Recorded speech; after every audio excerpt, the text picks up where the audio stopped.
So in this lesson, having found some inspiration, we're going to now sketch out our ideas and concepts. Now this style of logo tends to have a number of different elements, and each of these elements needs to work together aesthetically.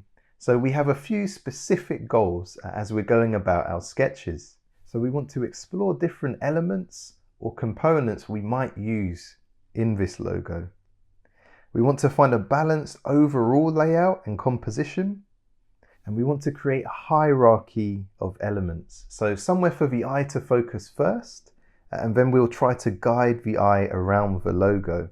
Really, with so many different elements, we need to ensure we avoid overwhelming a viewer with too many elements at the same level. So size, contrast, and color are all things we can use to achieve that. Now again, you're very welcome to follow along step by step with the exact example I'm creating, perhaps just to learn the techniques. Or perhaps you can create something yourself based on the inspiration you looked at. But my badge style logo for Evoke is going to feature logo type as the centerpiece. That will be the thing that draws the eye, and the other elements will flow around that.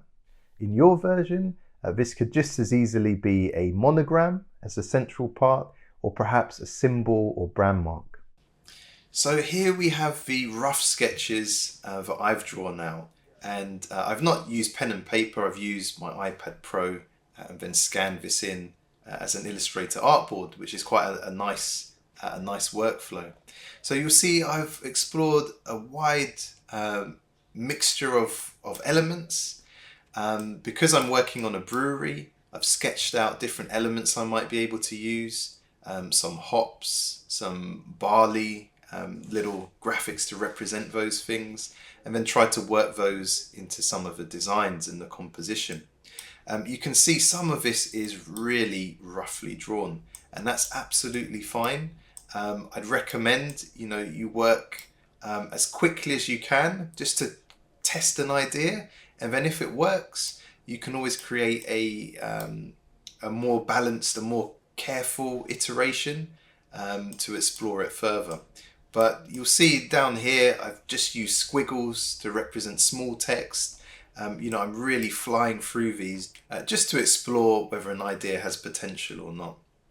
So one route I've explored is almost a letter mark E, that could be the focal point, with the main logo type kind of curving at the top and the bottom. I quite like that idea. I've also tried having part of the main logo type in the center and then flowing around the bottom. And in this example here, I tend to use a reference point.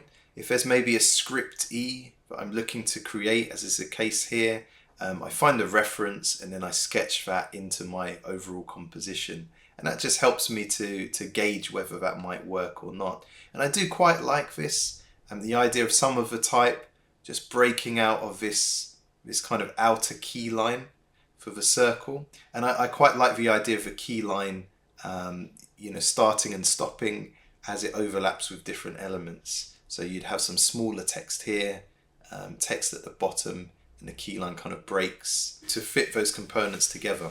So I quite like that. If I wanted to explore a more modern monogram, there's quite a nice symmetry. If you split the E and B down the center, depending on, I suppose, the way you compose the letters and the font, they've got these three horizontal portions kind of align at exactly the same height. So that could be something quite interesting to explore. I've explored splitting them with kind of a diagonal slant. We've looked at some different ideas. Although I'm not going to go for a truly vintage style logo, I do like the idea of this established in 2020. I think that's quite a nice touch. I think a barrel, I'm not sure why I've sketched a barrel leaking here. That was me just having some fun. A barrel's maybe a little too cliche. A crown I thought might work nicely as a kind of a way of positioning the brand to say they're claiming to be the best. And in line with that, one of the potential taglines would be finest craft beer. Again, for some of the elements I've sketched out, so the hops, you can find reference pictures This is one of the reference images that I found, and then I've just sketched looking at that. So use references for those different elements and then sketch them and make them your own. Also a font I really like the look of. I pulled that here as a reference, and then you can see I've actually used that font as a reference when I've drawn the logo type in a little more accurately. So of course when it comes to fonts, it's probably faster to explore those digitally, which I'll be doing in the next stage. But for your more detailed sketches, sometimes to get a real sense of whether the idea has legs or not, I'll use a particular font as a reference. So this is the board of sketches I've created.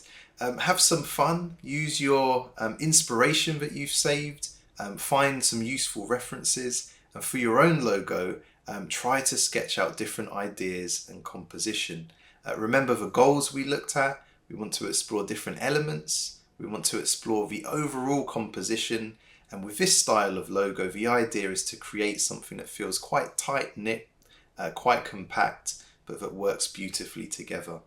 So have fun doing that. And when you're happy with one or two designs you'd like to develop further, come and join me in the next lesson.